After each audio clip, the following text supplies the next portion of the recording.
안녕하십니까. 김민수의 빨간펜 시간입니다. 오늘은 시장의 변동성이 상당히 큽니다. 일단 시가총액 상위 종목들이 움직이다 보니까 그에 따른 변화와 함께 시장이 빠르게 움직이는데요. 근데 오히려 그에 속하지 못하는 종목군들은 이탈하는 현상들이 나오죠. 그러다 보니까 또 차별화도 심하게 진행이 되는데 여기서 하나 기억하셔야 될 부분들은 일단 지금 여기서 시장이 곧 이 정도까지 올라와 있는데 신규로 매수해서 단가를 이 정도까지 높여서 이제부터 또 주식을 비중을 늘려갈 것인가 라는 부분들이 가장 큰 어떻게 보면은 부담일 수가 있는 상황들이죠. 그러다 보니까 이 부분들을 좀 염두하시면서 일단 시장의 어떤 방향은 맞다고 하더라도 속도는 조금씩 우려할 흐름들이 좀 나오지 않나라는 관점들도 한 번쯤 생각하면서 포트폴리오를 짜셨으면 좋겠습니다.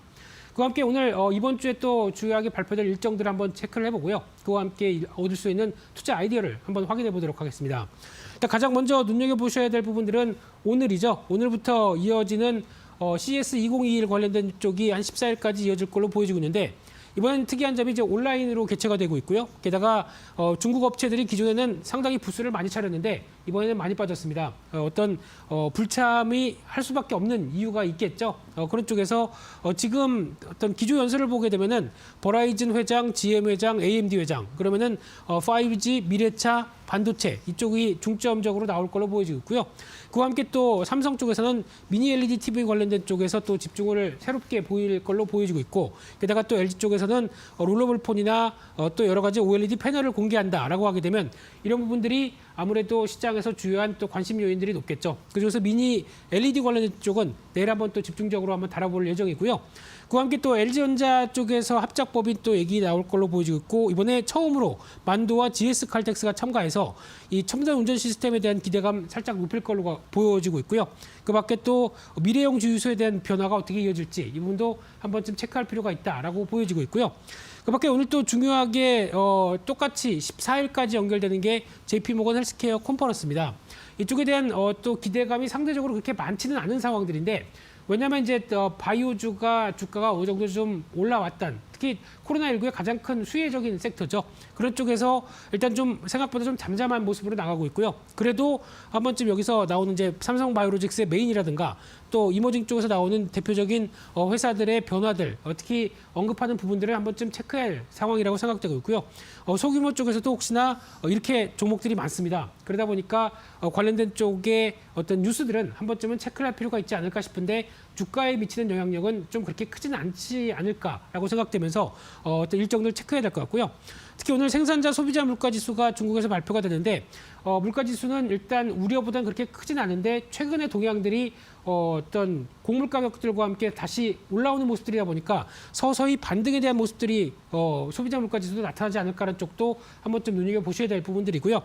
그와 함께 또 1월 12일 화요일 날 같은 경우는 일단 삼성전자에서 신규 스마트폰 AP가 공개가 됩니다. 또 두뇌죠. 그런 쪽에서 새롭게 S21에 탑재가 되면서 여러 가지 또 신경망 처리 장치를 강화했다는 쪽도 눈여겨볼 수 있는데 AI 쪽을 이제 강화시키기 시작하죠. 이런 부분들도 한 번쯤 체크해야 될 것 같고요. 그렇게 이제 12월 NFIB 소기업 낙관 지수가 발표될 예정인데 기대감은 낮습니다. 지금 최근에 발표될 미국의 지표들은 생각보다 빠른 코로나19의 확진으로 인해서 좀 여러 가지 부담되는 지표들이 많이 나올 걸로 보여지고 있고요. 지난주에도 고용 지표들이 좀 부담이었었죠. 이런 쪽도 한번 확인해야 될 것 같고요. 그와 함께 또 13일 날 수요일 날 같은 경우는 드디어 이제 코로나19 항체 관련된 치료제 쪽에서 셀트리온이 임상 2선 시험의 결과를 발표할 걸로 보여집니다. 근데 최근 들어서 이제 오늘 뭐 셀트리온도 다시 반등은 나오고 있긴 하겠지만 항체 치료제에 대한 여러 가지 부분들이 백신이 훨씬 더 아직까지는 좀 시장에 대한 기대감이 높고 그렇게 크게 치료제에 대한 기대감이 낮아지고 있는 상황 쪽에서 어떤 발표를 한다고 하더라도 시장에 미치는 역할들이 그렇게 크게 나오지는 않지 않을까로 살짝 기대감은 좀 꺾여 있다고 봐야 될 것 같고요.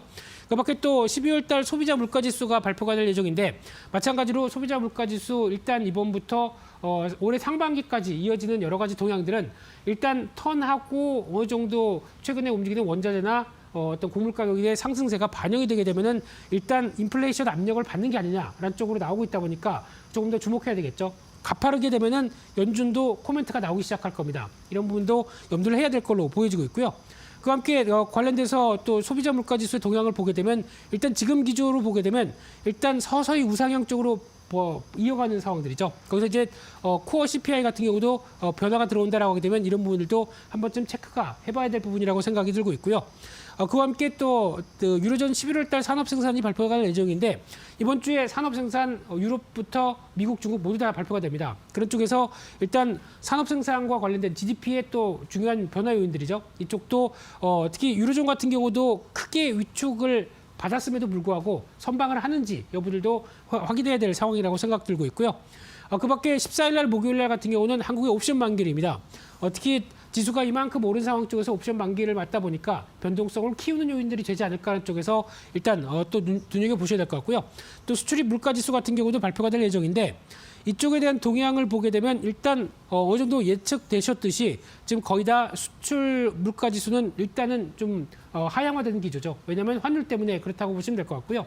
그럼 이 지표만 보고 수출이 좀 부진할 것이다라고 보는 게 아니라 그래도 수출량의 변화가 나오기 시작하게 되면 단가를 뛰어넘는 PU 곱하기 Q죠. 이쪽에 대한 변화가 나올 수도 있기 때문에 일단 아직까지는 환율의 영향을 받고 있다는 정도로 보시면서 물가지수는 이해를 하셔야 될 것 같고요.